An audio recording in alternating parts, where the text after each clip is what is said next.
I was at a party recently, and it took 20 minutes for Andrew Tate to come up naturally in conversation, and then 2 hours later, people were screaming at each other across the room. Like, it's just like, it's such a massive divide that it's like, hey, like, believe it or not, I do think there are positives to him, but there are very clearly some negatives too. Like, like, what have you? What's your scope of knowledge on him?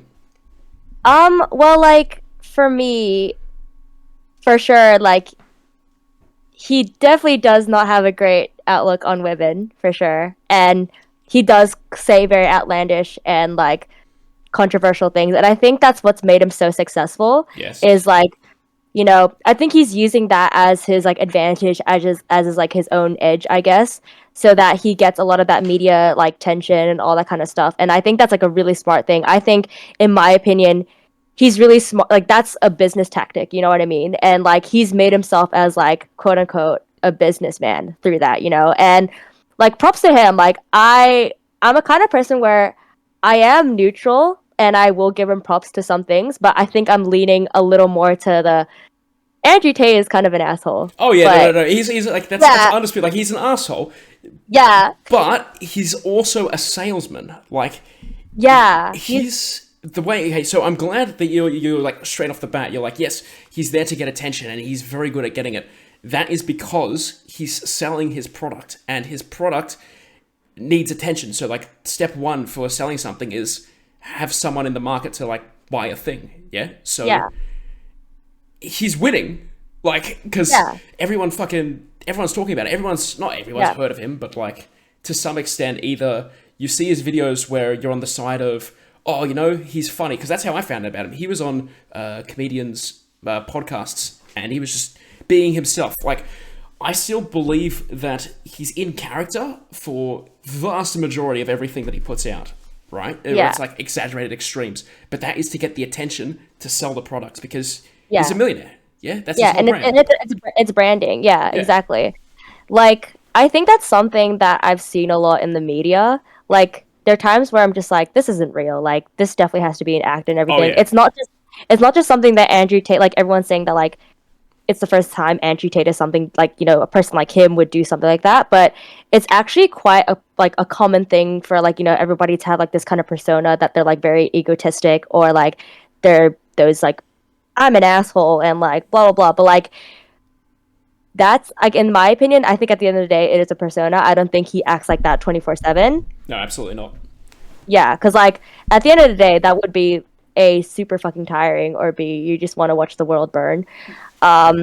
So yeah, and I love that I said that line because we're on your podcast show. Yeah. Barnzey versus the other way. You know, actually, so that's good. You're the first person to like work in a sentence with that. Yeah. So yeah, that's good. That's fucking good. So I actually came up with that because it was originally one of my first like title ideas was talking shit with Barnzey, and like, look, it's good. It was okay, but then when I thought of Barnzey Burns Down the World, the idea came from my dad's a firefighter, right? And if it's like, I'm either like exactly like him or complete opposite. So I was like, fuck it, arsonist branding, why not? And it's like the whole idea with like controversial hot takes, and it's like it all like fits in that sort of theme, I guess. And it's a bit of wordplay, but also not to be taken too seriously. Yeah, I hope that like your merch, if you ever get to do merch, is like a fire blanket or something like that. Like something like that would be so good. A fire blanket, yeah, okay, all right. I'm gonna like, I'm writing it down now. I gotta make sure that that's like at least somewhere in the notes, because I'm at the point of just like take note of absolutely anything and everything, like joke ideas that come up, or like just premises, funny stories, things that happen. And now fire blanket merch is in the list. Heck yeah. All right. Oh, and is it just do you swear? Oh yeah, I fucking swear. Okay, good. Okay, because you said heck yeah, and I was like, hang on, that's like a PG swear. Yeah, no, I was wondering. Well, obviously, like if your content is like that, I was like, ooh, am I allowed to swear? But then like, you asked me, I'm like, okay, yes, thank you. Yeah. All right. Anyway, so like continuing about Andrew Tate, I guess. Like, have you ever heard about his thing called Hustlers University? Absolutely. Yes, that's...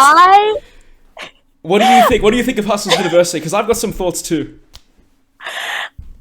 Like, hear me out. Like, when I first saw it, because I think I saw it through like someone's like they did a video essay about like just pretty much not like deconstructing about Andrew Tate as a person, but deconstructing like Andrew Tate's whole Hustlers University business thing.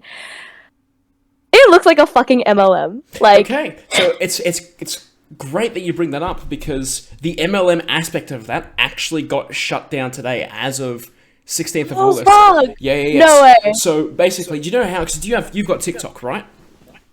Well, I watch like Instagram Reels through TikTok because all right. yeah. All right. But anyways, so people were promoting. Oh wait, hang on, I can hear myself echoing now. Oh wait. can you? Yeah, that's weird. Like through my mic? Yeah, I think Hold so. on. Can you hear me now?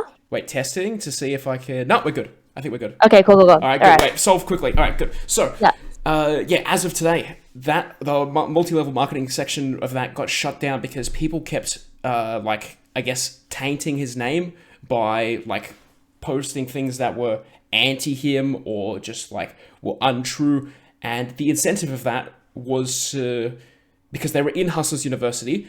One of the sections of Hustlers University is to get an affiliate link, and you promote his stuff by posting videos of him, and then when you sign up, you go through their link, and then you get half, he gets half, and that's the pyramid part. Now, because people were posting things that he wasn't agreeing with, it got to a point where it's like, okay, there's too much of this, shut it down. So that section of the university, close. So that's it. But he's still running it though. Oh yeah. So now it's none of the buy my link and now you could do that and I'll pay you to promote my shit, because that's essentially like the pyramid part. But now it's actual money making tactics allegedly. So it'll be interesting to see if it survives. Yeah. Because if it really is as strong as he says it is, this should be fine. No problem. Yeah.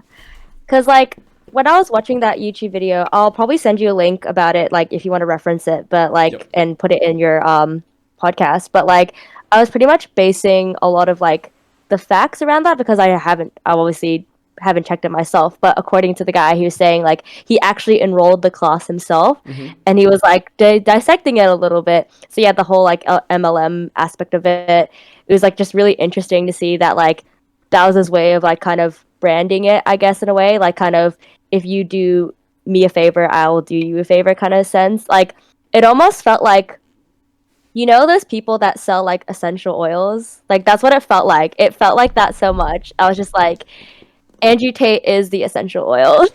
Yeah, but you see, it's like there's a market for that essential oil. So, like, would it be unwise to not take advantage of money? If your goal is to make money, then, and this is an opening to make money, is this not like maybe it's not ethical, but like it worked. Yeah. So he succeeded. Yeah. But yeah, I guess to some degree he has like done what he wants. I guess out of it, like part of that is part of his like tactic to get this whole thing running and like make it successful. And I think another part I wanted to talk about, like Hustlers University, was like the guy was like he's looking through the modules and he's looking through like the content and like what you learned in it.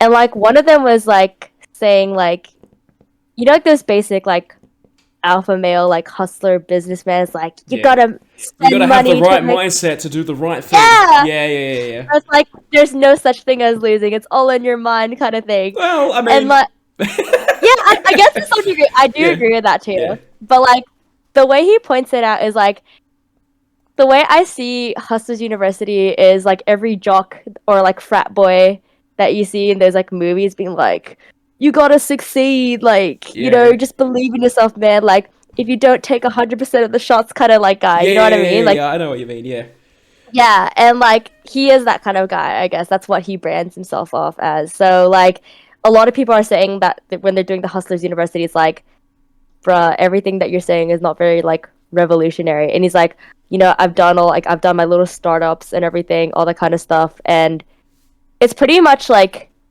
not very revolutionary. A lot of people are, like, saying, like, this is like some things like other successful businessmen have said, or you know what I mean. So it's like it's nothing like groundbreaking. So I think that's where it kind of tips off, like it kind of like falls off with Hustlers University. However, I think he attracts definitely a certain demographic with 100%. his content. Yeah. And I think props to him. Like, he's found his own demographic.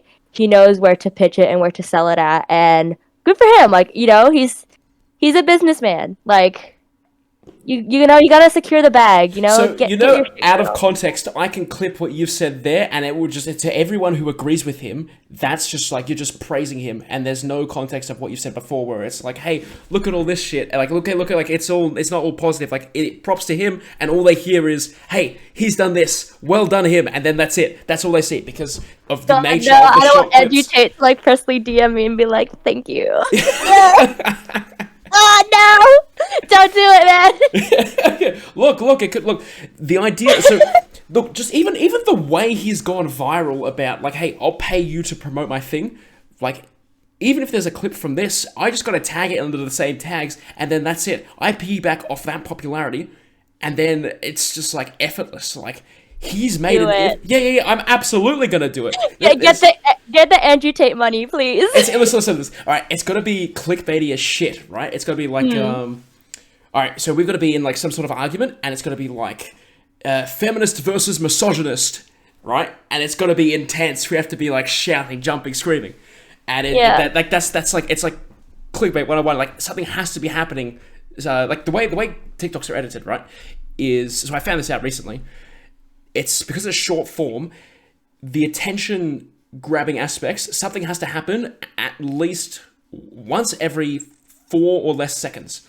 And I think your video's frozen. Nope, it's back. Video's back. Good. Okay. So once every 4 seconds, something has to happen, whether it's like subtitles, or whether it's like the screen moving, different camera angle, just like something flying across the screen, and that activity on the screen stimulates your brain and keeps you watching. And then that's why, like, when you keep scrolling and there's more and more Andrew Tate videos, your brain thinks you're doing something, and it's just more and more of the same shit. And then while your brain goes, yeah, let's keep listening, your eyes and your ears go, oh no, let's listen to what Andrew Tate has to say, and then you're sucked in. It's like two machines pulling you in, and I think that's the end. I suck at like end sentences when I'm trying to make a point, because I'll just say, and yeah, that's it. Yeah, I think like he's got a down pack. Like, a lot of people are saying like he doesn't have accountability, like he needs to take accountability, which I think like I do agree on. Like, he does.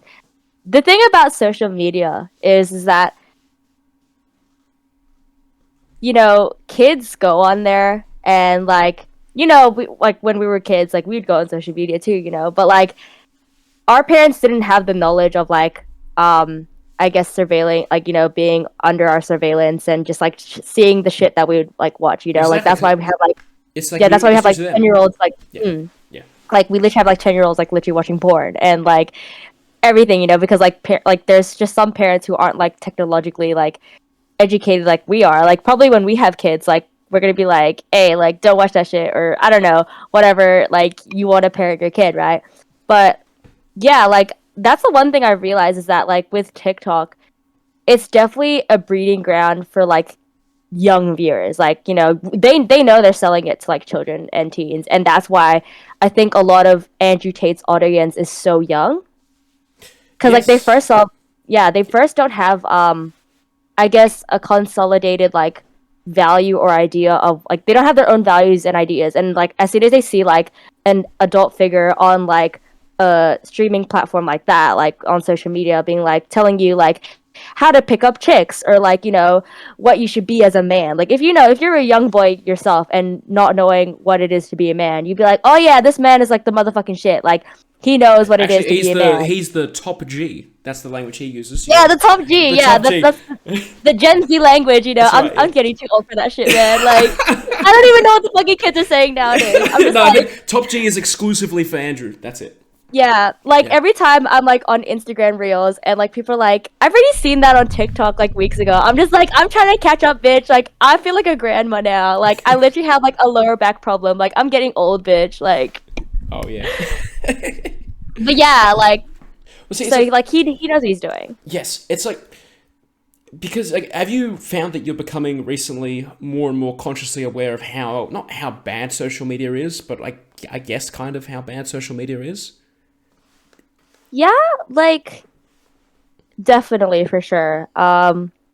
Comparing to it when I first started getting onto it when I was younger, now I'm just like I kind of limit my time on social media. Like to a point where like I won't even like respond to people's texts, and I'm just like I fall off the face of the earth, or I'll just like check here and now and then. But yeah, like I just feel like social media as you grow, I guess as you grow older, um, I guess your fucks given and your self esteem in a sense is like just minimized as you're older because like you realize there's bigger shit out there, whereas like when you're younger there's so many like minuscule things that you're focusing on just because of how small and narrow the lenses are as when you're younger. Like I remember uh this is like exposing myself when I was very like self-conscious as a teen because like I had the image of like, well, I think you would have noticed too, but like in high school, if you don't remember me, like being like the goody two shoes, nerdy Asian that would always Kind sit of. at the Like, front of the I'm class. not gonna like put words in your mouth. I'm not gonna stop. I'll pass it. But I'm not you're along. gonna nod I'm along. not along. It's all right. Yeah. You say your Yeah, piece. You expose yourself. I'll just be like, yep. yeah, like pretty much like everybody would know me because I was that smart Asian girl that like did her homework, got straight A's, all that kind of stuff. But like the thing was that I don't know why, and this is like all teens, they care about like their image and popularity. And I guess like for me, like I wasn't tall, blonde, or like, I wasn't popular with the guys because like when you're Asian, especially me as a girl, like I couldn't have a fucking boyfriend. Like I would be literally like having little like sneaky dates at school because my parents wouldn't be fucking there. So like yeah, like, and that meant like I was trying to be so hard to be cool on social media, being like, ooh, like duck face or like hashtag selfie. And I look back at it now, I'm like, what the fuck is wrong with you, bitch? Like, I'm so glad that you did all that nerdy shit because like I wasn't hoeing out when I was young. Like, for me, like, I'm so glad that I got to enjoy my youth. And like, my mom just kept telling me, like, don't worry, like, once you're an adult, you'll get sick of it. And like, yeah, like I'm experiencing all the good stuff now. Like I'm not bored with my life. Like I'm gonna be honest, I'm like a mega slut. Like I never had a taste of dick in high school until like I literally like because I okay, I'm sorry for explaining myself. Like, No. Go ahead. This is good. This is good. It's like fucking. I'm not gonna say this. Like this is yeah, your words, your mouth. Go fucking. yeah, like because I was such a good like Asian child growing up, and like I like, me kissing a boy in high school. I was like, oh my God, scandalous. Like my parents gonna find out and everything. And now I'm just like, as soon as like I had my first taste of dick at 19 when I lost my virginity, I was like, yes, give me the gobble gobble. You know what I mean? Like I look at myself now and I'm like, oh my God, I am such a fucking whore. But I love it because like at least I experienced it when I was older and legal enough to do it. And like at least I'm smarter now, and yeah, and like I didn't want to have like, I didn't want to be a teen mom as well. So like, yeah, That sounds like you're like subtly calling someone out. We're not gonna say. We're not gonna say. but like this is like not me shitting on like teen moms and everything. Shit happens, and like, but at the same time, like I wouldn't have not enjoyed like my youth, like because it is hard being a mom. I've seen people that are our age in our year level like that have kids now, Plural, and multiple. yeah, and I'm literally like sitting here be like I can barely afford like food for myself. Like I'm literally like I still feel like my mindset is I just graduated out of high school. You know what I mean? I don't feel like I'm 23, and that's the fucking crazy part. And it's crazy that like I think everyone that I've been reuniting and catching up with like from high school, I'm just like, damn, like I never expected you having kids. Like the last time you were responsible in like high school was like you barely like submitted your assignments in on time, like you'd always be late to class, and now you're raising a goddamn child. Like damn, Yeah. okay. Good luck. It's a massive responsibility. Another human being, and now they're under solely your care, and it's like, Like that's why I'm 100% birth control. Like I ain't popping any babies no time soon. Listen, you've got to be like ready, right? And Yeah, some people, they jump into it and then they learn how to be ready when it's already happening. That's exactly. look. Sometimes it works for people. Sometimes it doesn't. Actually, I saw a clip where someone he was joking. It was a joke, and it's like it was about when the abortion law in America got Roe v. Wade when it was overturned. He's like, Yeah. personally, I think abortions should be legal, mandatory, and random. And it's like, it's like you think about a statement like that. It's like, okay, if someone like Andrew Tate said that, people or like who were on his side would take that seriously. But because it was another Yeah. comedian, and Andrew Tate's not viewed as a comedian, he's viewed as like an influencer, as a businessman, then a statement like that could get lost in translation of like what it like the idea of it. Like Originally was. yeah, Yeah. exactly. Because the intention behind a statement like that is that it's a joke, like that. Okay, maybe a little bit controversial, but like ultimately a joke. The intention was to be funny, Yeah. but to have a real world view attached to that is debatable. Whether you should or shouldn't. Maybe not. Maybe you shouldn't say mandatory random abortions. But think of the birth control problem. Like you could solve overpopulation. Like Yeah. I mean, Like in theory, could work. yeah, like cuz well, me and my partner, like we've only been together for like a couple months now, but like we like every relationship, every couple like talks about like their future, having kids and like getting married, all that kind of stuff. Yep. And like we were even like discussing like do we really want to have kids? You know what I mean? Like I'm just thinking like do I really want to bring my children into like the ever like seeing future of like the world just burning to the ground? You know what I mean? Like I know that like the world's gonna die anyways. Like, do I want to bring my offspring into that? And I don't know. It's just like I've seen birthing videos, like, and it looks fucking painful. Like, my cooch is like so, it's so You tight. couldn't even keep a straight face. You couldn't even do it. You could be serious for 3 seconds of a sentence. I couldn't. It was Like, I'm audible like, too. It was audible as well. God damn it! Like, I'm a tiny human being. I'm fucking like a small, tiny Asian girl, and like pushing out a fucking watermelon out of me, I will die. Like, that's like third degree tearing. Like, it'll be instead of two holes, one giant massive hole. Like I do not want that to happen to me. Like it looks fucking terrifying. And not just like the birthing process scares me, but the fucking raising the child bit. Like what happens if I F up to be a mother? You know, like what happens if I fuck up the process of like raising my kid? What happens if my kid ends up being an asshole? And like like What if that's your the whole what if scary your kid part. ends up signing up to Hustlers University and Exactly, making ten right? Like, thousand dollars a month? like fuck, I should have aborted you. Fuck. Shit. Yeah. I should have swallowed you. Actually, I got a video somewhere of like a beer pong, and it was my mate versus his mum, and she does like it gets heated, and she does actually straight up say over the table, "I should have swallowed you," and it's the funniest shit. And I don't know where the video is. I just know it exists, and I'm not gonna name the person. I'll tell you after the call. Yes. Like I also like I do want to have kids because like I want this witty like banter with my kids because like in my honest opinion like I love my parents to death but like they're definitely like kind of old fashioned and like with strict Asian culture they wouldn't like be talking freely like this. Like I would definitely like make my parenting a little bit more different and like my partner and I have like discussed about like being a bit more lenient to our kids and ultimately like if you do something just know that you have fucking consequences but like we're not gonna be like told you so because like at the end of the day like young people like even me like now I still fuck up so like Oh yeah, and you know it's only human to fuck up every now and then, yeah. So it's exactly. like, well, listen, if you don't want to birth a child, what about adoption? What are your views on that? I was thinking of adoption too because like first of all um I feel like there's so many like unfortunate like kids out there that don't have parents and everything and I guess like everyone's like saying oh but like it feels different when it's like like blood related and everything. But I'm like, I think the concept of being a mother is like, or a parent in general is just to care for, you have that unconditional love for a child, right? Mm-hmm. So like it doesn't matter how related you are, or you do it through the test tube way, IVF, like whatever route you take to create the child or have the child.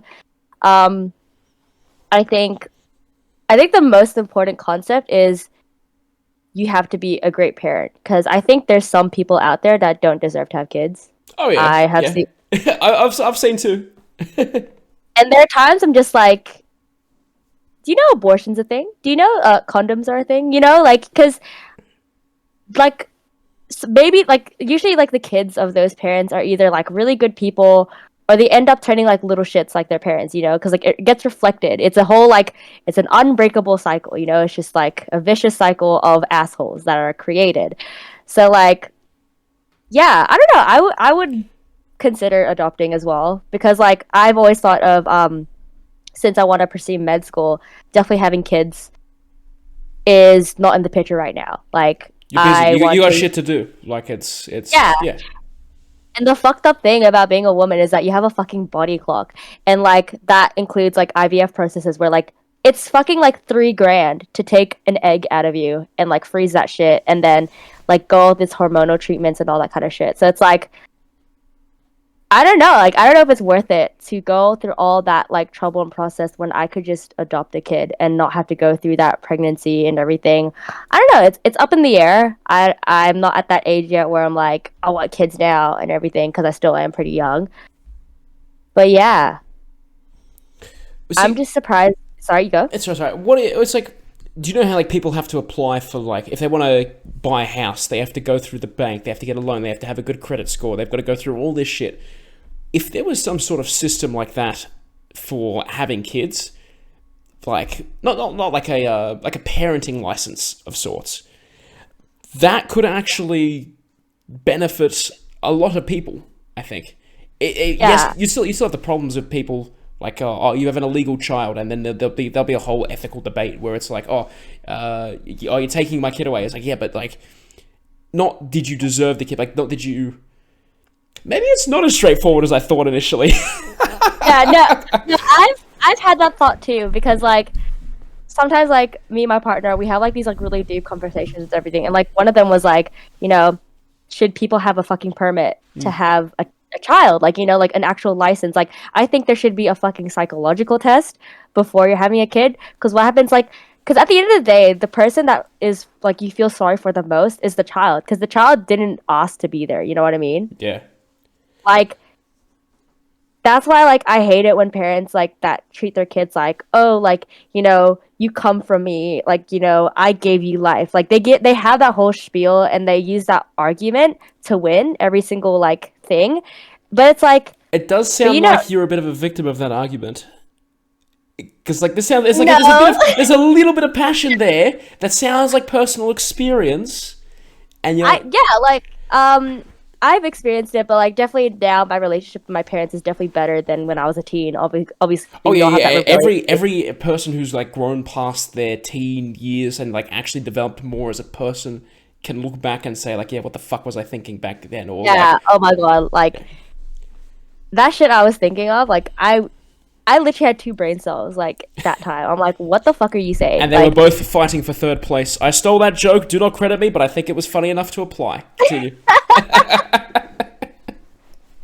No, but yeah, like I think with a lot of like ethnic parents, or like just parents who have like toxic, like the way they raise their children is toxic, like they always use that argument because like I feel like the relationship between a child and a parent should be collaborative, instead of like, of course, like a parent is going to have a lot of that responsibility, and like of course like when it comes to like signing off stuff, like let's say permission from the child, all the kind of stuff, they have that authority because they like the children aren't old enough to consent, or all that legal shit.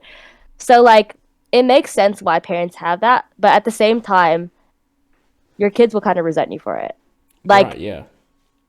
That's why, like, you gotta be, like, careful. And that's why I'm saying, like, if you want to be a parent, like, get that shit sorted. Like, because there's people who are, like, in their mind being like, I wish you were never born. And, like, that fucks you up. Like, I've had that said to me, like when I was having a heated like debate with like my parents, and That I'm just sounds a like, little bit more than heated, if I'm going to be honest. There, that's pretty intense. Like, yeah, I was yeah, just like, damn, it's like, oh, yeah, yeah, like, but you know, I say to myself, trauma makes a person a bit more spicier. So spicier. Well, yeah, I guess, yeah, that's okay, all right. I Spice. just use like I just use dark humor to fucking like cope with everything. Like I'll just say something out of the blue and be like, "Oh yeah, you know, like I'm the youngest child and like I was overshadowed by my older sister's achievements, blah blah blah, the kind of stuff." And people are like, "Are you good? Yeah. Like, do you need therapy?" So, And I'm like, "No, this nah, is how I, it's a joke. Yeah. yeah, like it's fine. Like joke. Like don't send me to therapy. Like I'm Yeah. good." Yeah. Going back to your point before about it being a collaborative effort between the parent and the child, what if the child has too much control? Like, have you seen like like kids who just like walk all over their parents? I'd say that's equally as bad as the parents trying to over control their It's kid. like a Dr. Phil episode. Yeah. Like I've Oh yeah. seen those ones where like there's this one kid that was just like, "Oh yeah, my mom, she works and like I expect her to get me Jordans and like, you know, pay off the shit." Okay, like I don't condone violence to kids, but like if my kid were to There's the ever clip. fucking do Sorry. that, I don't condone violence to kids, but and then cuts. yeah, you just cut that shit out. But like if my kid were to do that, like I get a fucking slipper and like thunk him on the head. Cause like, who the hell do you think? Like, I think that's where I'll be like, I know we all tight G, but at the same time, like, who the fuck you think you like talking to? Like, you wouldn't just say this to anybody. You know what I mean? See, Like, yeah, slipper was an interesting weapon of choice because it is soft on one side. My parents, they went for the wooden spoon. Do you know how many wooden spoons my parents broke in my childhood? 6. 6 wooden spoons, and that would be from the initial, like, they'd like smack the bench as a warning, and it would just snap, and that's what I knew, run. Like, that was the protocol. I, like, learned how to jump over the couch when I was, like, this big. Like, it was a, like, Olympic event. yeah, no, like, cause like, you know, I guess like we've been raised in that kind of like, don't worry, child services. You don't need to like, you know, holler at our parents and be like, don't hit children. But like, yo, I was fucking parkouring as a child. Yeah. Like, it'd be a whole like fucking event. Like, I was like dodging and shit. Like, my parents would throw like their slipper as a fucking ninja star. Like, Oh yeah, the yeah, accuracy on like just any projectile from a parent when they're angry is just like insane. yo, like, there's this one time where like my dad, he was kind of like very like I could tell when he was about to like, you know, do his shit on me. But then my mom just she fucking like would surprise attack me. Like one time I was doing something stupid on the dining table and she's just like eating a banana, like half eaten. I said something stupid. She literally like folds up like the floppy like peel bit of the banana and Yeah. hits me with the hard bit. I'm like, what kind of person uses fucking food as a weapon? That's Like, creative as shit. I know, right? It's like she's literally fruit ninja, you know, like Yeah, you never know. That's good. Bruh, like, and I just could like every time I go and sit at the dinner table, it was like just so much tension. I'm just like, what's she gonna hit me with now? A fucking like, I don't know, You're looking knife? at the dinner plate and you're assessing. All right, it's like peas are small, don't hurt. Okay, look, carrots, yeah, it could be a thing. And there's like Or it's like a chop- steak, it could get slapped with that, and it's like you're assessing the threat. It's like, all right, if I duck, then I might miss, but if I run, then it's like the most amount of chance. And it's just you're just doing the like the John Wick math. Yeah, I feel like people who like watch this and like actually had good relationships with their parents, like, They'd be like, what the like, fuck are these insane people talking about? Like, yeah, like, are they good? yeah, nah, it's fine. It's fine. It's fine, you know, like it. That's what makes us, you know, funny people. Like this is Yeah. what makes us like humorous because of the traumatic experiences we had as children. I wouldn't paint my shit as too much trauma because I know that there's Yeah. a lot of people who've had it worse. Yeah, exactly. But it's like, at the time, you've got no perspective of what's bad, so bad just seems the worst. So it's like, it's, I guess, a learning experience in itself that not that everyone should benefit from, but everyone should at least learn from, whether it's first hand or second hand, just to get perspective for when it comes their turn, when they're in the parent position, and they go, and they're like, they remember, it's like, oh shit, like, this is not the way to do it. Like, I know better than this. But some exactly. some people aren't like that. So, fuck, I didn't think we would be bitching about parents. I know, just like, okay, It like... just came out, yeah. Yeah. That's... But no, it's good. I feel that. Actually, it got to the point, so, like, moving out of my parents' house, that improved my parents' relationship with me. Like, that was a good move, to the point where, like, I'll see them, like, once a week, once every other week, and it's good, like, it's like, healthy, I guess, I think. And I'm going to, like, to the point where I'm going to have my dad on the podcast for an episode, and it's gonna be good, like, because he used to be a radio DJ, like, back when he was like, when he was younger than we are now, and he's got some old, like, radio intros on cassette tapes in a fish tank in the garage somewhere. So we're gonna, like, find him, like, maybe that'll be the intro for, like, one of the episodes, and then we'll just chat shit just like this, because there'll be some stories, and, you know, I reckon it'd be good. Not just, I'm going to use you for content. It's like, no, but, like, this is, like, a good little time capsule, I guess, because it's like, our parents wouldn't have anything like this to look back on. Like, best they'll have is, like, I guess, a photo from, like, when they're in their 20s. But, like, then you got to think the other way. Like, when we're that old, what technology will be available where we won't have, not, I guess, access to, but, like, we'll be able to look back on using, where we could, like, for this, like, this is, like, not peak technology, but, like, you can see a conversation, you can see, like, words, facial expressions, everything, but it could be reliving the memories, like, in 50 years. Yeah, that would be really cool. I like that you have that, like, connection with your parents, and, like, definitely for me now, like, like, my connection with my parents is so much better. Like, if you can see, I'm still living at home with them, but definitely, like, I won't say too much, but, like, there was some sort of, like, falling out in my family, which caused, like, I guess, like, a bit of a, like, disconnect between my older sister and my parents, and it was sort of, like, up to me to kind of resolve it, and I guess not repeat the same mistake to me. So, like, I've become more transparent with my parents, and because the thing about, like, specifically with Asian parents is that they have a lot of pride, and they always want to have that authority sense where it's like, I'm your parent, you have to follow every single rule. But the thing is, like, as you grow older, you know, children have a mind of their own. You know, you can't always, like, hold their hand every single way, because, like, that's not what growing up is about, right? So, like, I think I guess for them, seeing, like, especially with me and my sister being, like, two girls, seeing their little girls grow up, I guess a part of them was like, fuck, like, you know, we're losing our children kind of thing. And, like, definitely, I've been super close with my parents. Like, I have never been this close with them, like, when I was since I was a child. Like, definitely when I was a child, I was quite close. But, like, I look back to all the stories, like, when they used to hit me as, like, funny experiences. Like, we all look back at it now and being like, remember you were a little shit? Yeah, we look back on that. But, like, definitely in my teen years, like, everybody experiences it. Like, we were all kind of shitty to our parents, and, like, they were sort of shitty to us. But I guess when you're older and you have sort of an introspective of life, you're like, okay, this person isn't shit. You know, this person's, like, he's pretty, like, decent. He's vibing, you know? We vibing. He's vibing, yeah. What were you saying about not following the slang or something? he passes the vibe check. He passed the vibe check. Fucking hell.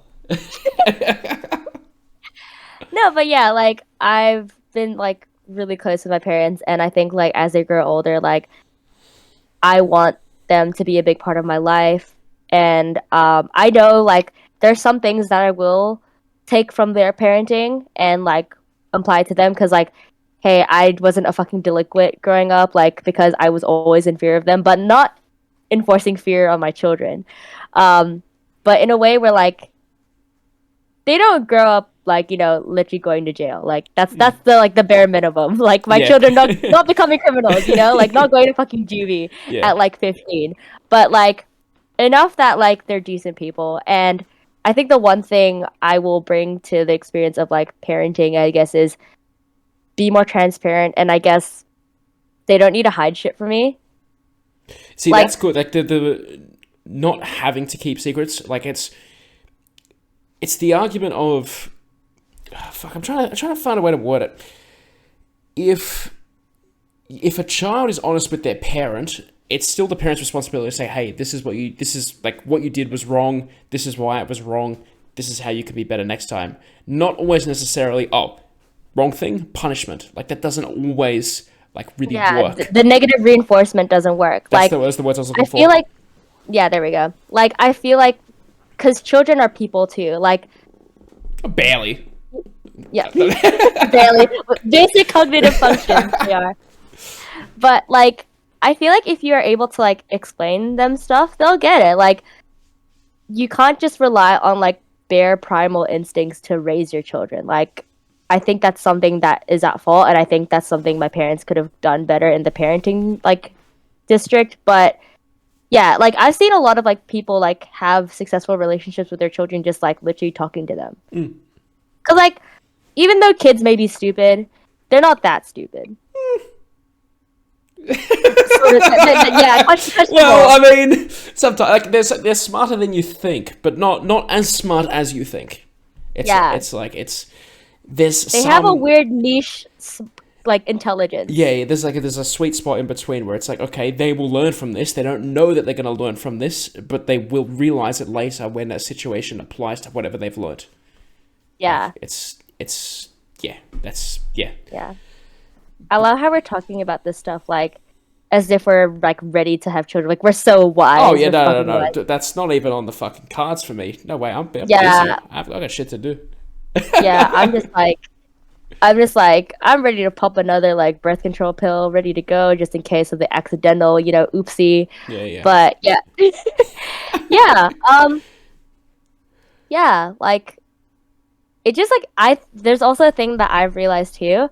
Especially another thing with reuniting with a lot of people is, like, how the fuck are we growing up so fast? Like, I still can't handle the fact that we are in our 20s. See, I can tell you, all right? It's a feeling of long days, but short years. Like, every day still, like, it feels like, what time is it? Let me check.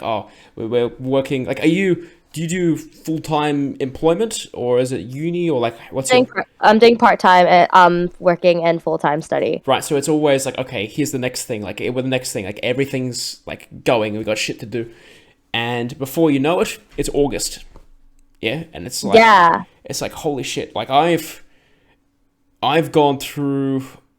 Like, this is my second rental house, and I was only, like, just thinking about moving out. Also, it seems like during COVID times, and that was when it was like 9 months indoors in the same place, like, consistently. It's like, okay, I need to get out, and now I've gotten out twice, and it's like, holy shit, like, that's not hey, look at me, I've did this thing, but it's more like life is moving, like, let's go, we got to move with it. So yeah, I guess it all comes down to personal development, because I've got friends who have done not who haven't done what I've done. It's like they've done different things. They've focused on career, or like their uni course goes for 4 years, and now they've got a full-time job, and then they're going to start thinking about moving out. Some friends, they're going to start a family soon, and it's just like different stages of life, and it's all moving, right? Because the clock, it never stops ticking. Yeah, and that's because time never stops going, even though time is made up construct by humans. Yeah, it's like, it's not. Yeah. You don't see a lizard check the watch. Yeah, like, it doesn't. Yeah. They don't have watches. They don't know what's going on. But bro, you are, like, fucking me up with this, like, time philosophy shit, man. This is too late in the night to be thinking about this shit. No. It's whatever time whoever's listening is listening to this. That's it. This is a live conversation, and it's all it's all shit. Everything's made up. Nothing's real. But. Yeah, watch me have, like, a mini, like, existential crisis as I go to sleep, just lying in my bed at 3 a.m. Be like, is it 3 a.m.? What is your purpose? Is it 3 a.m.? Like, oh my god, like, yeah, I think it's, like, because I'm still, like, for me, and I think in my life right now, I feel stagnant because I haven't graduated yet.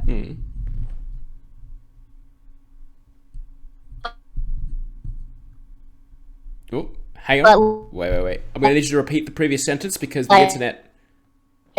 I know that line with my goals. I don't know if that makes sense. Yeah, sorry? Sorry, yeah, we need Is you it to repeat the last sentence because Okay. the internet started. Like, as soon as you started that train of thought, you froze.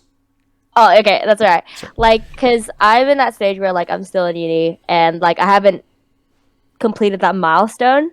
If that makes sense, like my life milestone, I guess.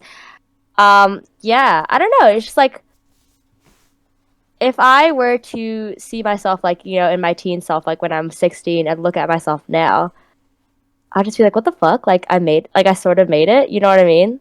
Like the yeah, the fact that like I'm sitting like well, we're sitting here talking like and because like we had some classes that we were together in high school and like seeing us now, we're just like, fuck, we getting old. You Oh know what I yeah. mean? Oh yeah. I'm trying to think back because high school doesn't take up too much like memory or space in my brain, so I've got to like really think back.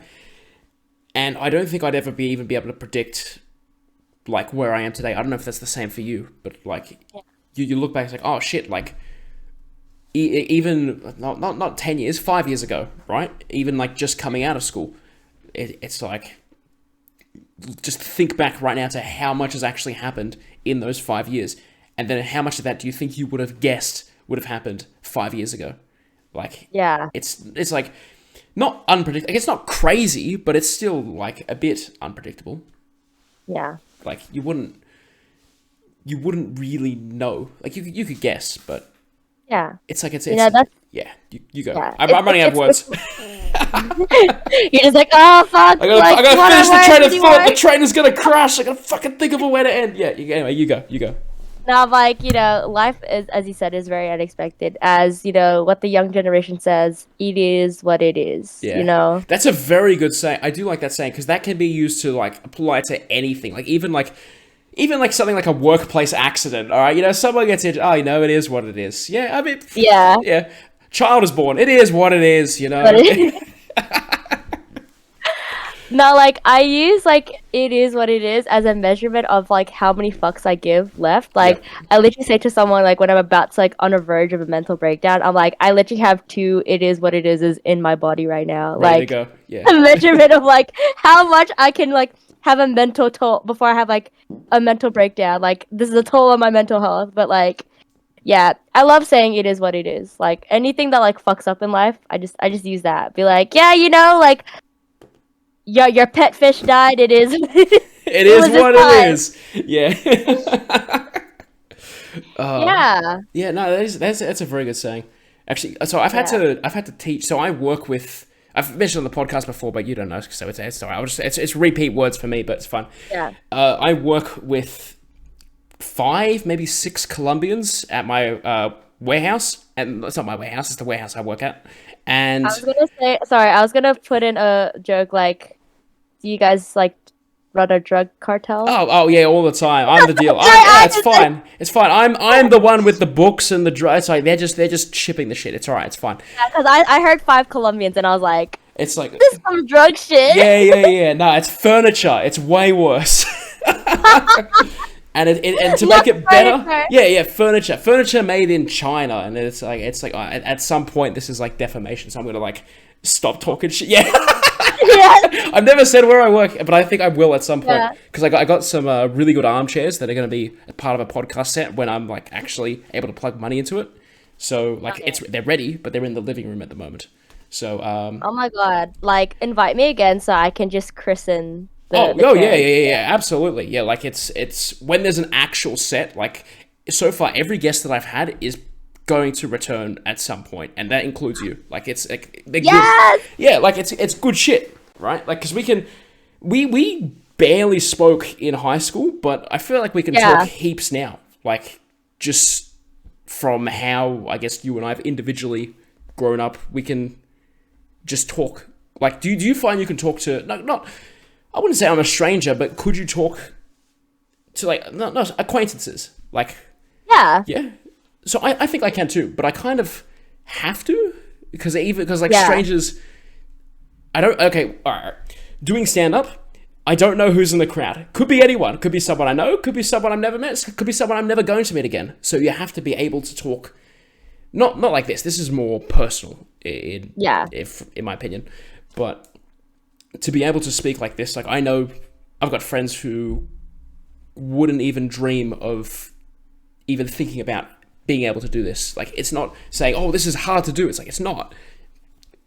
But it's like a sign of progress. I forgot where I was going with this, and now I'm trying to fill in words again. And this happens a lot, and it's fucking annoying.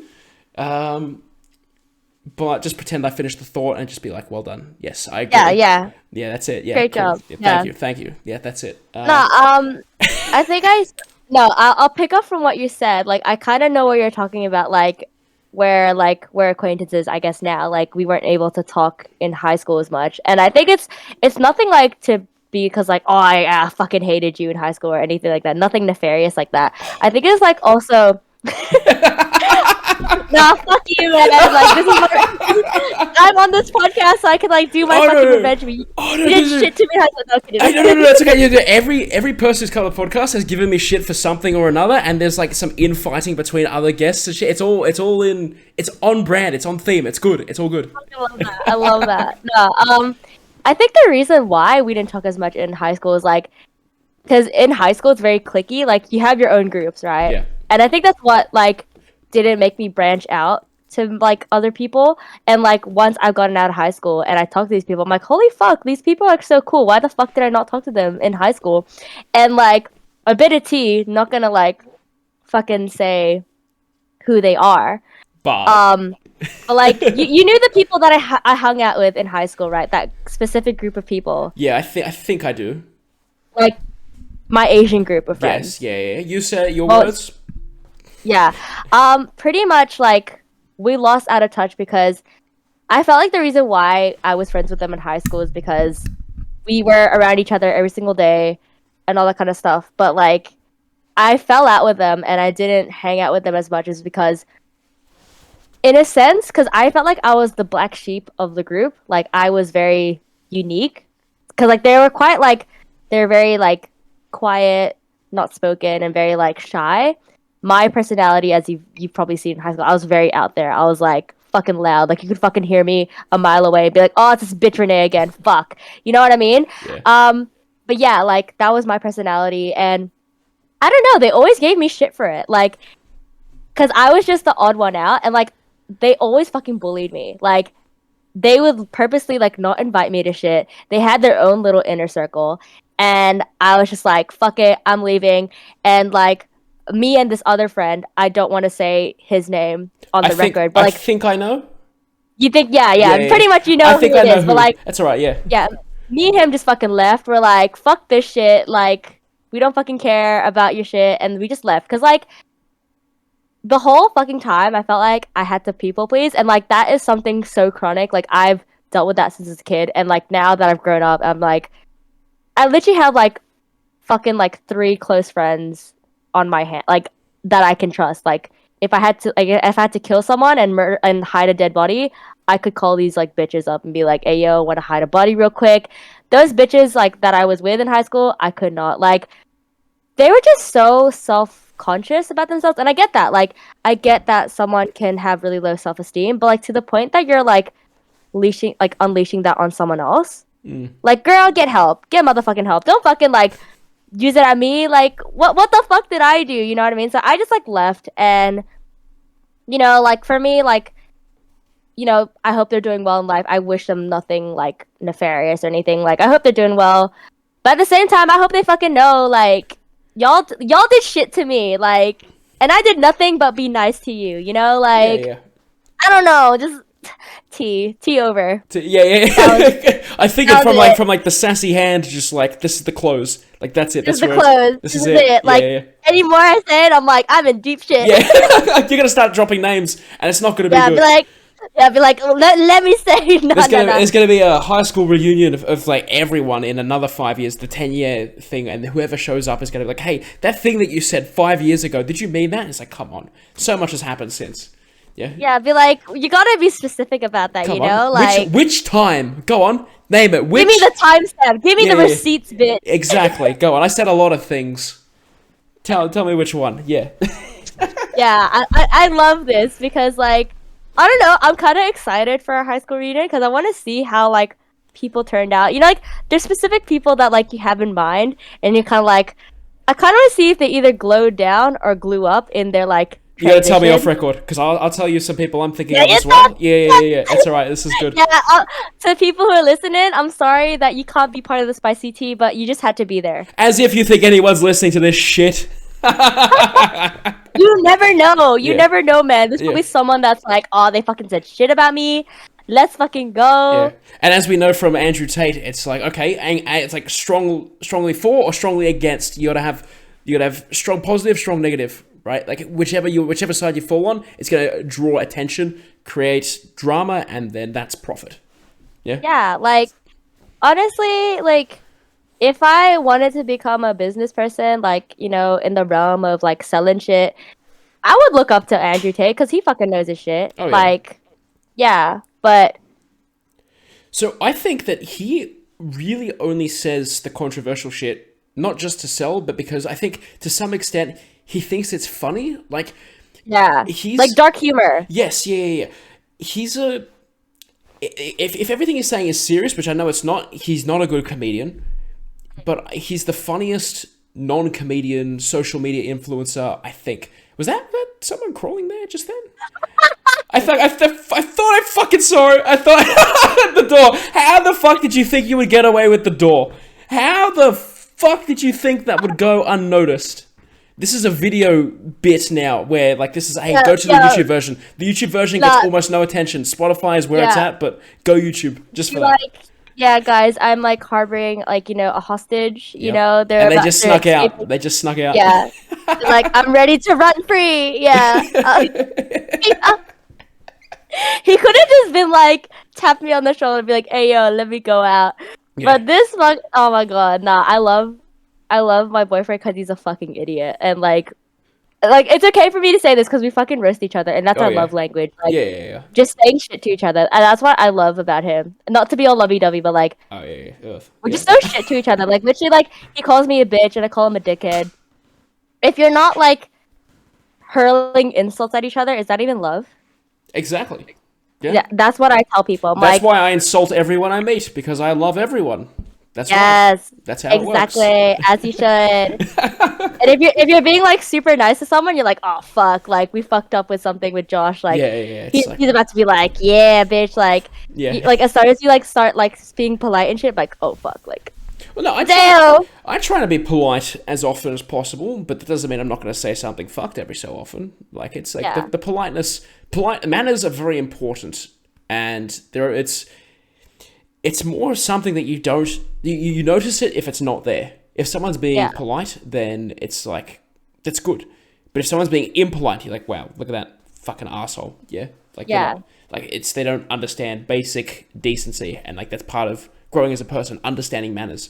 Like, even Andrew Tate values manners. Off camera, he's like his maids, his staff at his mansion, his security, he's polite as shit to them. He will never say a bad thing. But as soon as the camera rolls, he's like, all right, bitch, get me my coffee. But that's because it's in character, right? But off camera, he'll be like, hey, please, can I have this? Like, that's not even me just saying shit. Like, that's been proven because it happened once on camera, and he's like, hey, no, that was a satire and performance thing. Like, it's I forgot what I had a better point than that, but I had to just pin that real quick. All right, look, I'm trying to find a way to segue into it. You posted something earlier today, right? Yes. And I want to talk about it. I want to talk about that thing. Okay. So I'm going to bring it up to get a better look at it. But basically, what was it? Like, can you tell me about it, and I'll bring it up so that I can refresh myself. So I follow this person. He is like an influencer. He's a LGBTQ gay influencer, and like he basically like that's where I get all of my stuff. Like that's where I actually first heard about Andrew Tate was through this influencer, Matt14 on Instagram. Yep. And there was this post, and I did not know if this was fucking satire or not. So there is a dating like app called The Right Stuff. And it's for conservatives in America to find each other. And, like, when I first saw it, I was like, this has to be, like, like an SNL skit. It's like, it's a joke. It has to be, like, I was laughing at, like, the absurdities of just, like, the advertisement of how it is. Like, it's like they throw in, like, little digs at the left, yeah. So I'm trying to remember. It's conservative is right, and the other one is left. Yeah, Democrats. Yeah, Democrat. Fuck, I don't know. We live in Australia. I don't know. Yeah, it's a shit show there. But anyways. But yeah, like it's pretty much a dating like app for like I guess right-winged people to like kind of meet up and be all that kind of stuff. But the way they advertise it, that's the hilarious part. Is like the way she says it is like she looks like as if she has like a gun pointed at her. And like she's like, you reckon? Because I've got the post up here now. She's like, the right stuff. Get the app. Like she looked like as if she was like about to piss herself. Like the people are like, "Hey yo, you better like sell this shit. Like this is for our conservatives. You better not say shit." I guess. Yeah. Oh, here's why there's like no pronouns necessary, and it's like okay. Yeah. I'm just like okay, you do you like. Yeah. And something you didn't notice in there. I'm sure there's a photo of Trump. Just he just shows up. Hang on. So if you bring up the post on your phone, right? Let the video autoplay while we're talking, and after that sentence, you'll see. I'm sure it looks like Trump. A golf course. He's wearing his classic merchandise. Like you'll see it. Like it's almost. And if it's not him, it's made to look like him. Like because it's like people who follow him, like as a religion. Which is what I've never understood how people on that side of the world, they'll go, hey, these people believe politically what I believe. I'm going to die for them. Like I've never been a big subscriber of any sort of religion, let alone a political party like a religion. So to me, this is all just like foreign, not nonsense, but like foreign. Like pretty much for the shits and giggles, you know? Yeah. But it's like my team is better than your team, and it's like I don't care. Maybe it's an Australian attitude. Yeah, at this point for me, I'm just like, as long as you don't fuck up the country that greatly, like, I'm here. Like, for me, like, I do have political views, but at the same time, I'm just like, I know y'all are just here for your political agendas, whatever. It's like, at this point, like, my pitch is just to, like, for legal reasons, I know I shouldn't say it, but, like, fucking legalize weed, man. Oh, dude, you're speaking to the right person here, because, like, just fucking legalize that shit, like... Oh, like, not to say that I've had it, but... Oh, I mean, everything on this show is satire and performance. Yeah, it's haha, kidding, I got you. That's it, yeah, that's like, nah. Weed, is that the things that grow in your backyard and you have to get it out? It is. Weed killer? What? Dude, that shit's like chemical warfare. The new house that I've moved into, is, the backyard is, like, pebbled, and you can see weeds growing through. I'm debating getting, like, a water sprinkler, filling it with weed killer, and that's going to be the best way to kill, like, all those weeds, because it's just fucking everywhere. Otherwise, you have to dig manually, and I'm not about gardening at all. Like, that's not my shit. Yeah. You know what? Like, that can also be used as, like, a security, like, system. Like, if somebody were to try and, like, you know, steal shit, you can just turn it on, and they just get, like, gassed and, like, you know, just poisoned. You want to gas your neighbors, is that what you're saying? Yeah, like, you know, you'd be like, yeah, sure, I'm talking to you. You never gave me back my ladder, bitch. Just start putting that shit on. Oh, that's great. Yeah. Oh, shit, or like the neighbor's cat, like, starts peeing in your garden and be yeah, sure, and that's what you get for your not keeping no your tolerance for the neighbor's cat. No. Yeah, fuck their cat. Nah, so I assume you're not a cat person then. Oh no, I love cats, but like just not their cat. Yeah, just not their cat. If their cat's being a shithead to me, I'm like, nah. Yeah. But yeah. Oh yeah, but also like going back to like sure. We sidetracked, but we'll get back on. Yeah. Apparently the app is made by a gay billionaire that is also a conservative activist, which is a weird conglomerate of words put together. Businessman first, gay man second. That's what it is. There we go. That's what it is. That's all it is. And that's all it has to be. Yeah. Business in the front, party in the back. Oh, okay. All right. That's a good fucking line. That's a good fucking line. You know he love it in the back, you know? But business always comes first in the front. But it's like, for me, like, that was the weirdest part that I found. It's like, you're conservative, but you're gay. Yeah, it's like... It's a weird thing. Like, I get, like, you know, political, I guess, views doesn't reflect on, I guess, like, your sexuality or whatever. But at the same time, it's like... That one kind of does, though. Yeah, I guess so, too. But it's like... But if you're gay, most gay people lean to the left side. You know what I mean? And like that's why I just found it so weird. I was just like, this is very interesting, you know. And I'm just very interested because like I was seeing like on the app, apparently there's an option of not wanting a kids is not an option. So the option is want kids, open to kids, I have kids, not sure yet. Oh yes, I've just seen that bit. Yeah, that's a strange one. That does kind of fit into. Strangely, it does fit into what we were saying before. Yeah. Like we got a whole fucking parenting spiel, like being non-parents, by the way. Like neither of us, right? Yeah. No parents, and we're like, yeah. This is how you parent. Just be like, they should do that on like every single dating app, like, because you know the whole like people have that conversation when they're dating someone, like, are you wanting to have kids or not? They should fucking put that shit on, because like at least I'm sure there's some that do it, like some dating sites, yeah. But I just love that this option is like, you better have fucking babies with me. You better, like, or else. I don't care, or like I will get a turkey baster and get it in there somewhere. Oh yeah, that's disgusting. That went really dark. My mind went to what's that movie? Not Get Out, not Lights Out. Maybe Lights Out. Is it the guy who's deaf? Like it's like he's blind. Blind, yeah. And they rob his house. Yeah. I think it's called Don't Breathe. Don't Breathe. That's it. I think it was 2 words, vague enough. But yeah. Don't Breathe. Yeah, with the paste. Yeah, I'm gonna stop thinking about that. But that's where my mind went initially because I watched that. Like I didn't know. Yeah, I didn't know that like turkey basters could be used for that. Like, why would you fucking? It's so gross. Like, I was so innocent-minded before I knew that like was a thing. Yeah. Like, come on, like just leave it to the turkey. Like if you want to like. If you I hope someone gags listening to this. I hope it fucking happens. They're like these people are fucking disgusting. How dare they? Like they're probably like eating dinner as they like it'd probably be turkey or something like that. I hope they're eting turkey. I hope someone's eating turkey. Yeah. Well, listen. And they're like, y'all are fucking sick motherfuckers. How dare you? But I love saying gross stuff as people are eating because like that's like the field that I'm doing. Like we do a lot of gross shit, especially like I study microbiology. Like the microbiology labs smell like absolutely like shit. Like bro, like I don't need coffee to wake up. I just need to walk into that lab and I'm like, ooh, E. coli, let's go. You know? Yeah. Yeah. Well, I've like joked about it, but like for legal reasons, like I'm not. But I've joked about like because I work in like a microbiology lab.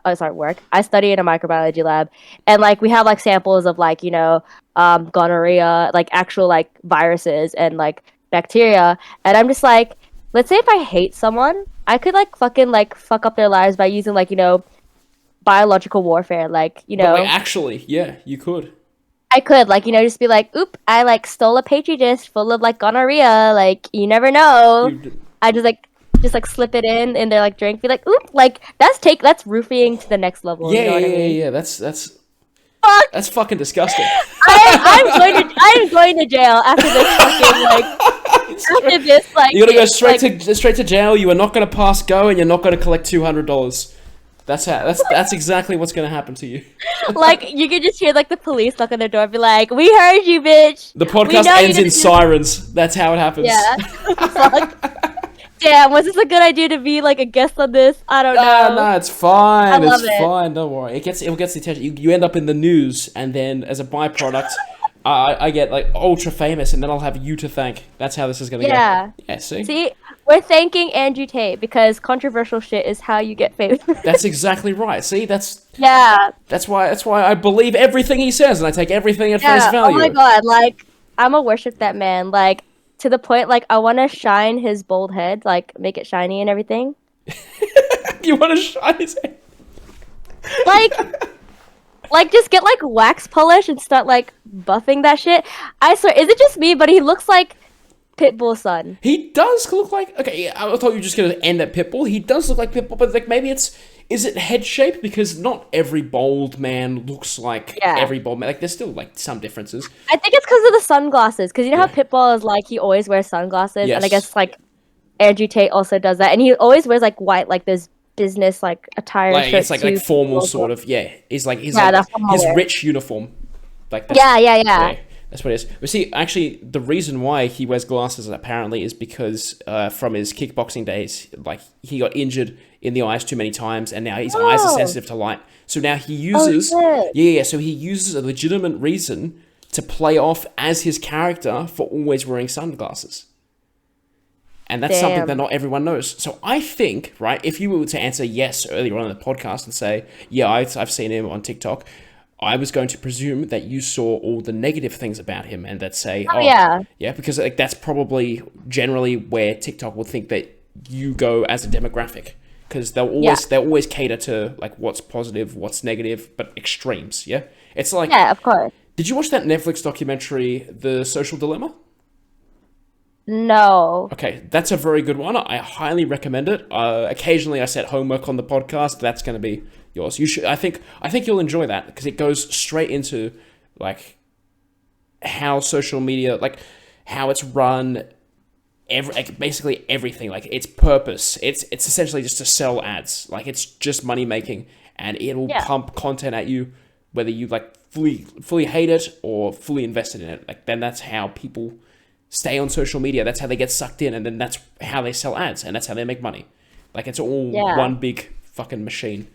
But the point I was making is that I end up seeing the positive Andrew Tate. Like I see more of his brother being fucking hilarious. Like his brother's funny as shit, right? There's a video in the pandemic where he's like starting a fire like in their mansion because like it says to keep warm, but it's the end of the world, and then he shows up with like dominoes, and then he's like, oh yeah, I made it myself because it's the end of the world. I used cans and rations. You can have some if you say it's made of cans and rations. And they have to like, and he's like, all right, you made it out of rations. And they're just talking shit. They're just like, there's no sitting in an armchair, sunglasses all like folded up and shit, and saying women can't drive. No, sorry. He doesn't say women can't drive. He says females can't drive. Yeah, that's his fucking line. And he says that because he knows the word females is more anger inducing than saying women, because it's like a one step down.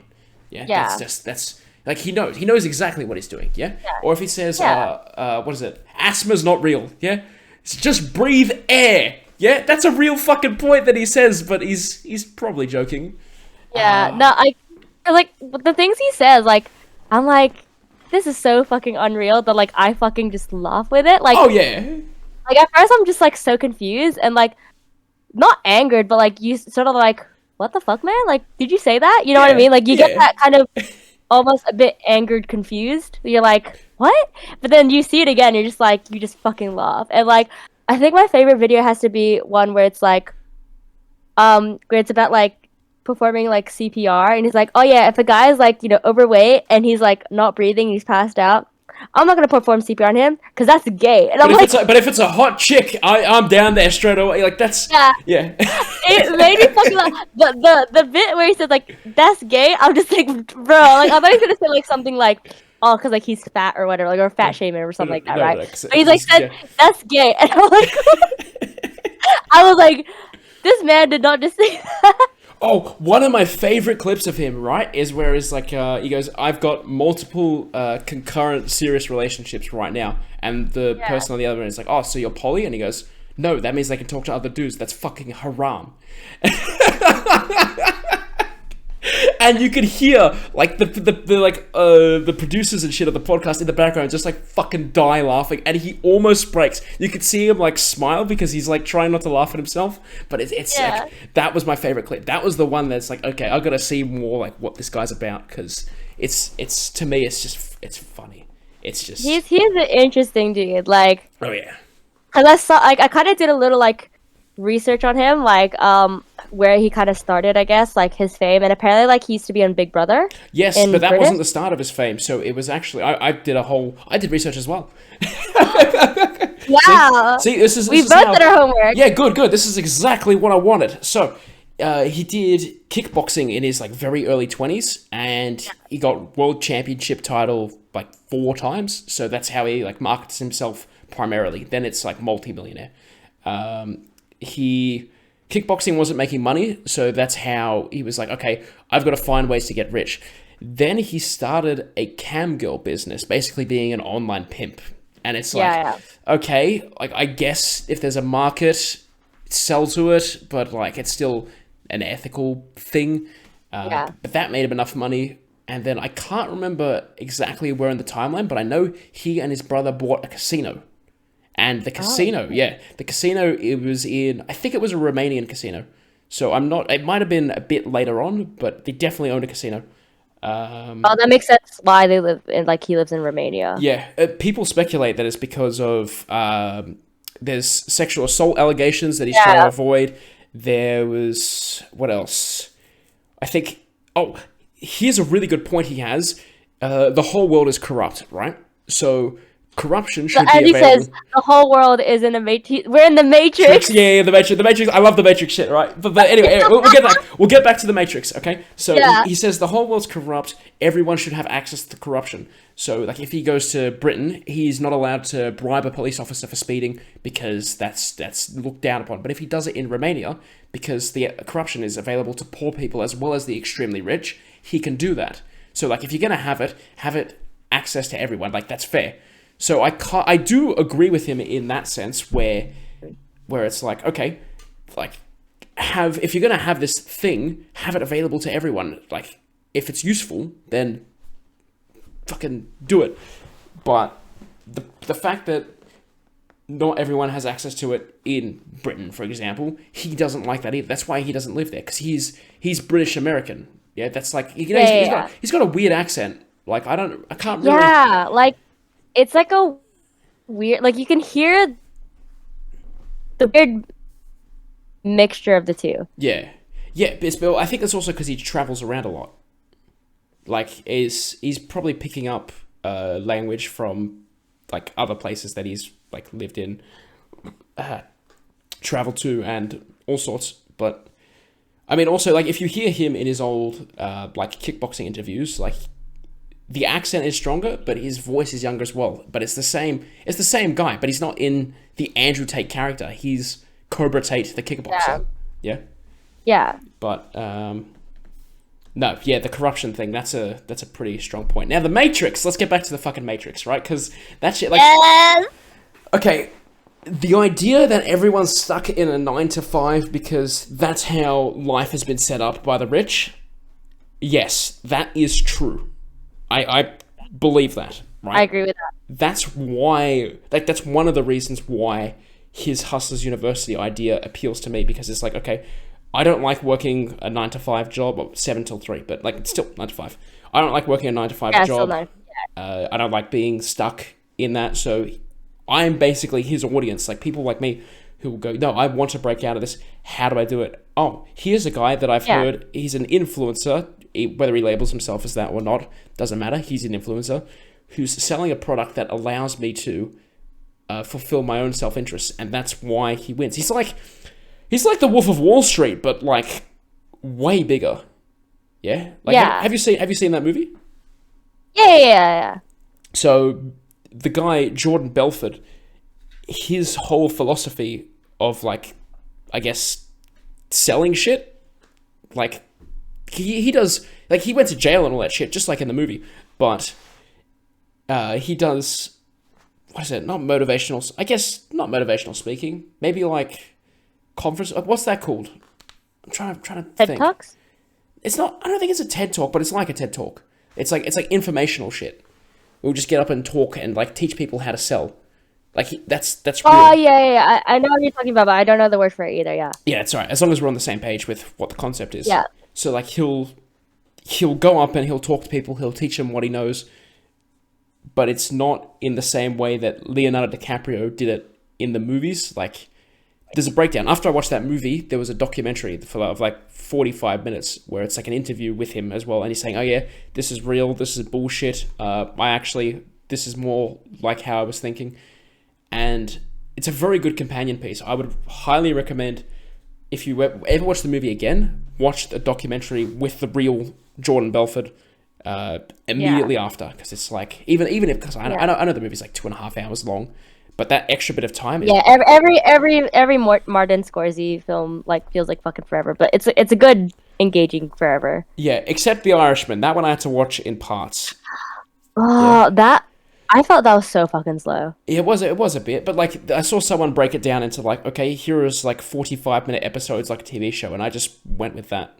Yeah, like that worked out better for me personally. But Yeah, nah, he's all right. like I can see why a lot of people idolize Jordan Belfort, and like I guess you can lump in like Andrew Tate in that sort of same category of like yeah.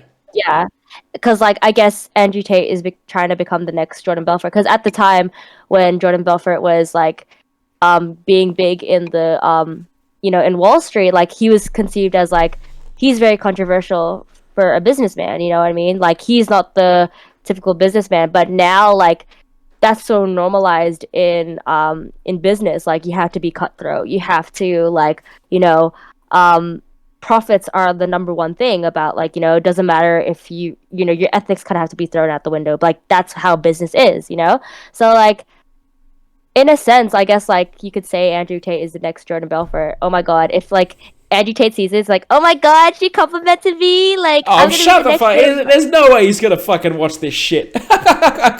Nah, just like DM and be like, hey, like we said so much good shit about you, like you better like get us enrolled in Hustlers University.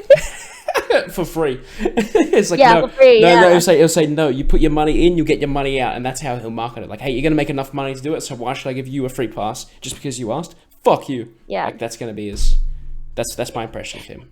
Yeah. I think the way he does it now, because like obviously, because now that the market is different now, how our economy is run. I don't know how to say the businessman word thingy, bobby. I don't have the vocabulary for it.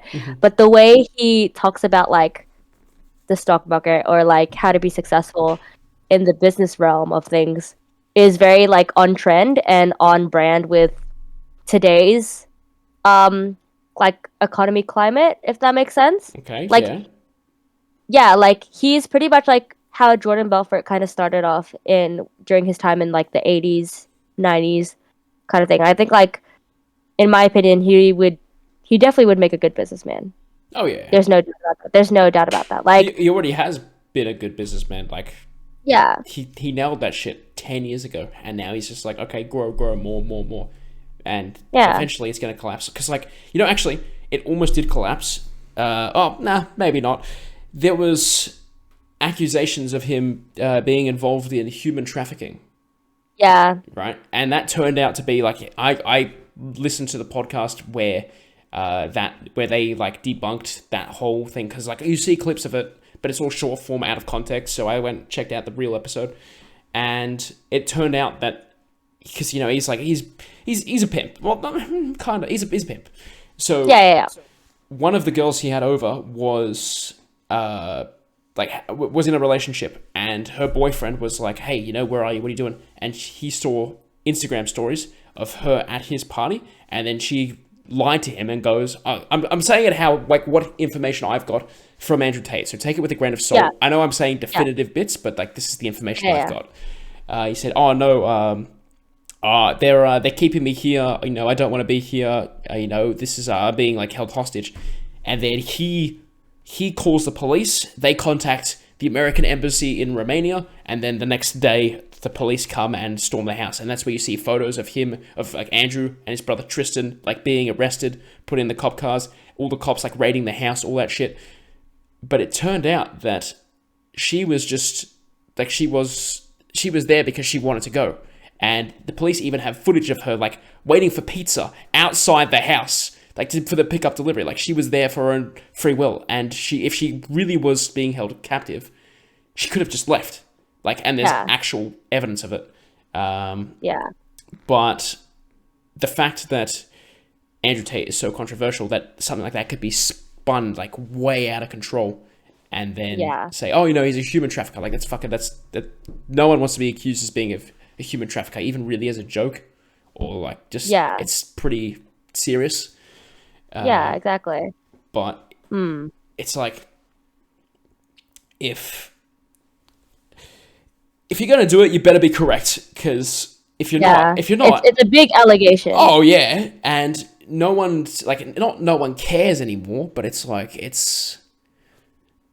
no one talks about it, because it was like now it's old news. Like, I think Andrew Tate has the potential to be old news in a month's time. Yeah, and the thing is, like, he wants to stay relevant. And I think he says conquering TikTok is part of a 3-step plan, and that's only step 1. But that could have been just him talking shit.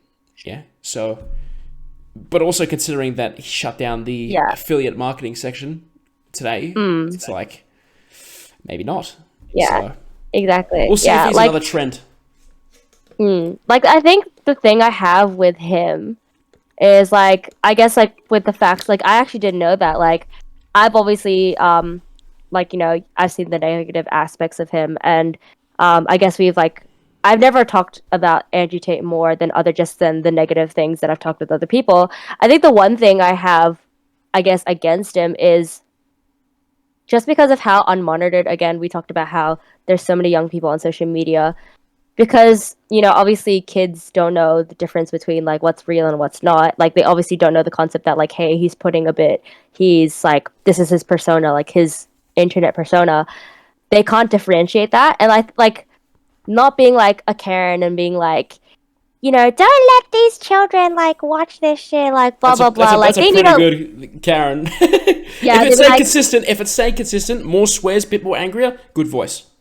Otherwise, you know what I mean? It's like, they need to listen to Kids Bop and blah, blah, blah, all that kind of shit, you know? Like, I don't know, but, like, I can sort of see, like, I think the main concern is that just because it's so hard to regulate, like, the activity of children on the internet, that's why, like, Andrew Tate has a lot of, like, I would say, like, his fan base is very young.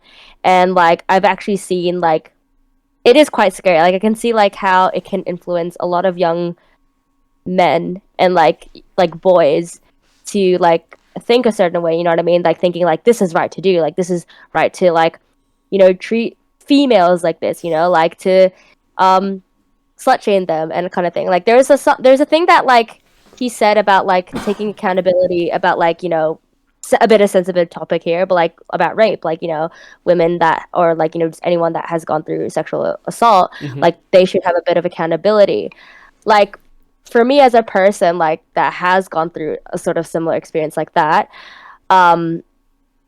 like, that's where, like, I guess, like, I would have drawn the line, because it's like, you know, it's a bit of a sensitive topic. Like, what he did say was definitely, like, out of line, but it wasn't necessarily about offending people who have, like, been through that, or just, it's just general offense. It's more of, like, how will, like, boys see that? Like, how would people see consent? I guess I think that was the one thing I was thinking, like, what would his influence be, you know? I think that was just my main concern. Like, I know that, like, hopefully they have some sort of, like, you know, decent, like, common sense that, like, it's not okay to do those things, and, like, I hope they take some of his stuff with a grain of salt, you know? But, like, at the same time, when you're that young and you're ingesting content like that at such a young age, you know, it's kind of like, what do you do in that situation? You know what I mean? It's like, I guess that's like, what sort of impression is left?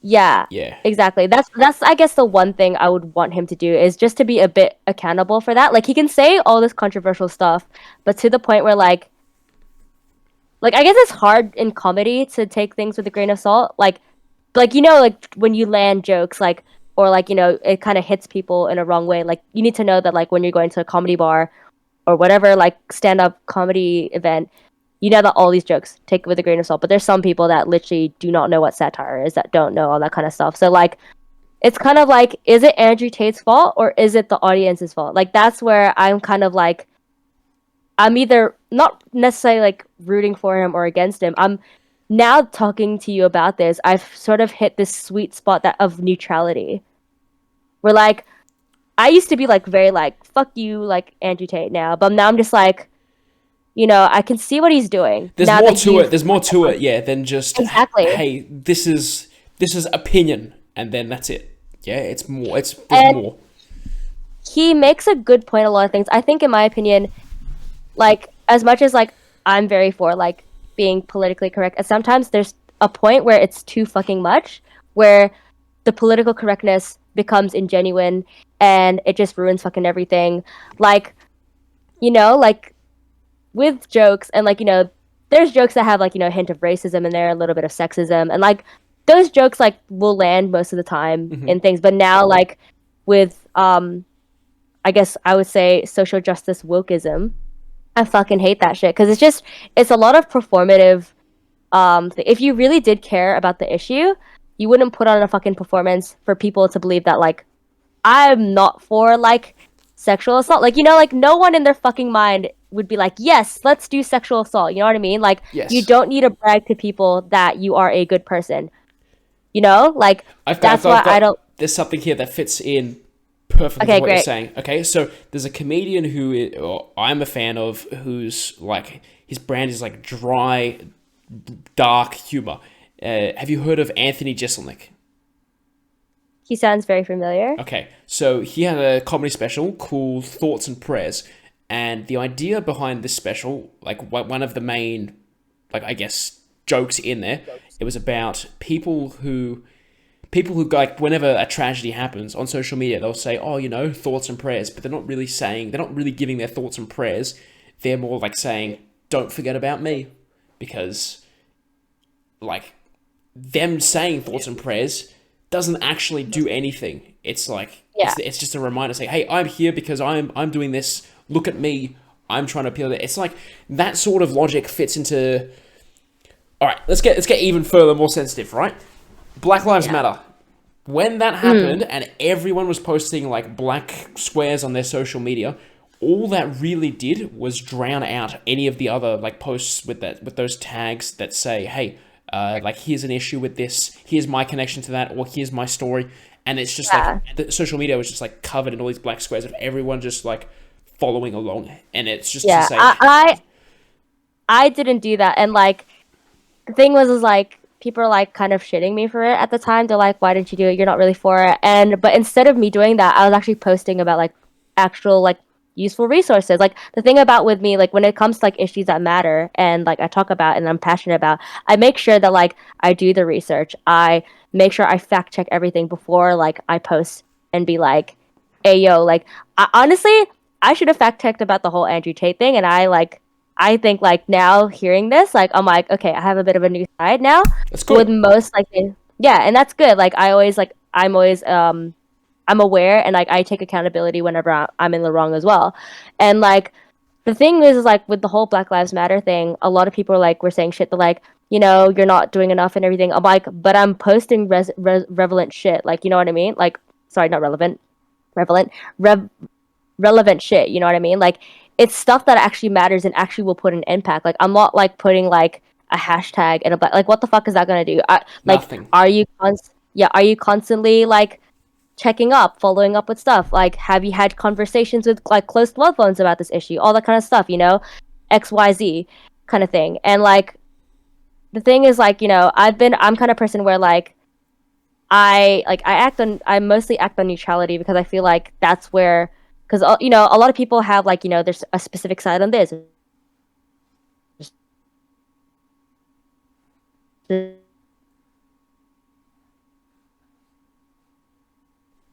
Specific side on that, but I mean, it's like for a specific stance, right? Yeah. Oh, sorry, hang on. Can you hear me now? Yeah. Cut out there for a sec. All right, cool. I'll see. You know what I'll do is I'll timestamp that and see if I can fix it in editing, just so that it's not a fucking mess. What is that? Is that 38? Fuck. Did you realize we've been talking for an hour and a half? Wow. Yeah. What the fuck? Yeah, I know, right? See, easy, no problem. Anyway, sorry. Continue. I'm sure you had a serious point there. Yeah. Anyways, so like, yeah, like with stuff like that, like, I feel like we should have it like a point of neutrality because like you need to understand like both sides of the equation before you make an actual like decision on stuff. Yeah. That's what I like to do. Like I like to hear all sides of the story, and like I think with the whole Andrew Tate thing, especially like now that you've like I've actually never heard of that opinion before, but I've either heard of the neutral point or the very negative like aspects about it. And yeah, like I just feel like not a lot of people fact check before they like actually like post like the reasons why this is happening or like anything like that. And with the Black Lives Matter thing, like another point to add on that like was because COVID was happening, everyone was like saying like, why didn't you join the rally and everything? Like you couldn't social distance or something. Like you could have worn a mask and everything. But I'm like, I would have wanted to be part of that rally. I would have wanted it, but if it wasn't for COVID, I have a mom who's actually like immunocompromised. Like her like immune system is fucked. And if I were to go there and contract COVID and she would got it, like she could have died. Like I didn't go because I'm living with my mom, you know what I mean? Mm-hmm. And that's what I hate about people is like they say like, oh, you don't really care about this issue because you didn't post it or you didn't do performative acting on it. You know what I mean? Like it's like you don't need to show off to people that like you care about a certain issue. Like it's common sense and it's common decency to not be a fucking asshole. You know what I mean? Yes. And I don't know, like when it comes to like being like, I guess being aware of like social justice issues, I'm reasonable about it. I'm not like, like you have to care about this. You got to do that, and it's like, hey, if you don't do this, you're a bigot, or it's like, yeah. Exactly. It's bullshit.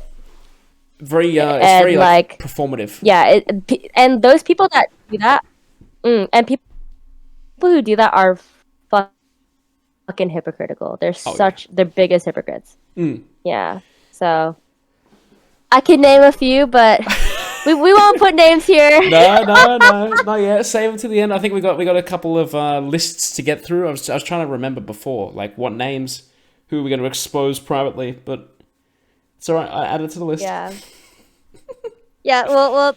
Sorry, guys. I can't hear this. Too bad. Well, exclusive. That's it. Bad luck. I wouldn't even sell the information. It's like, no, that's it. Because no one's buying. So buy. Like, buy the information.